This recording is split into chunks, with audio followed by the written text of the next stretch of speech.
எதிர்பார்ப்பு நமக்குள்ள இருக்கிறது இல்ல. அந்த ஆசீர்வாதத்தை நீங்க காணணுமானா இந்த வருஷம் முழுவதும் நடத்தி கொண்டு வந்த ஆண்டவருக்கு நன்றி சொல்லணும்ல.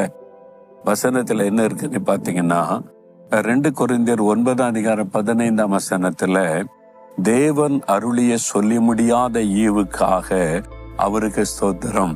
ஒரு பக்தன் ரொம்ப அழகா சொல்றார், கர்த்தர் எனக்கு கொடுத்த சொல்லி முடியாத ஈவுகள், கிஃப்ட், வரங்கள், ஆசீர்வாதங்கள், நன்மைகள், ஈவுகள் எல்லாவற்றிற்காக ஆண்டவருக்கு ஸ்தோத்திரம் என்று மனதார துதிக்கிற ஒரு வார்த்தையை சொல்லுகிறார்.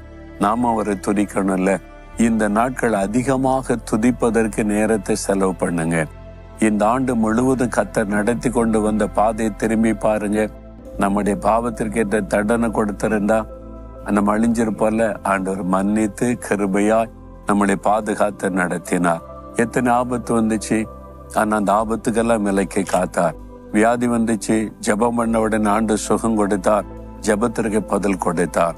ஆண்டவர் உங்களை உடைத்து வைத்தார், போஷித்தார். வருஷத்துல எத்தனை விபத்துகள், ஆபத்துகள், இயற்கை பேரழிவுகள், சூறாவளிகள், இதனால உலகம் முழுதும் பாதிக்கப்பட்ட இறந்து போனவங்க ஏராளமான பேர். ஆனா ஆண்டவர் உங்களை பாதுகாத்திருக்கிறார், இதுவரைக்கும் தாங்கி நடத்தி வந்திருக்கார். சிந்தித்து பாருங்க. நாம் உயிரோடு இருப்பது நம்முடைய பக்தியோ நம்முடைய பரிசுத்தமோ அல்ல, தேவனுடைய கிருபை. சொல்லி முடியாத அந்த ஈவுக்காக ஆண்டவரே உமக்கு ஸ்தோத்திரம்னு சொல்லி அவர் செய்த நன்மைகளை நினைத்து நினைத்து ஆண்டவரை துதிக்கணும்.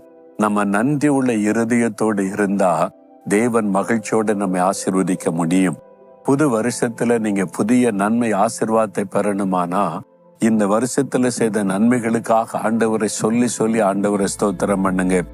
நன்றியோடு நீங்க துதிக்க துதிக்க அவருடைய உள்ள மகிழும். உங்களை ஆசீர்வதிப்பதற்கு அவர் ஆசையோடு கூட கடந்து வருவார். அதனால இன்னைக்கு சொல்றீங்களா, ஆண்டவரே இந்த வருஷம் முழுவதும் என்னை பாதுகாத்ததற்காய் ஸ்தோத்திரம், என் மீறுதல்களை மன்னித்ததற்காய் ஸ்தோத்திரம், எனக்கு சுகம் கொடுத்ததற்காய் ஸ்தோத்திரம், என் ஜெபத்திற்கு பதில் கொடுத்ததற்காய் ஸ்தோத்திரம், எனக்கு உண்ண உணவு கொடுத்தீர், உடுக்க உடை கொடுத்தீர், தங்க இடம் கொடுத்தீர். ஆண்டவரே உம்முடைய கிருபைக்காக ஸ்தோத்திரம் ஸ்தோத்திரம் ஸ்தோத்திரம்.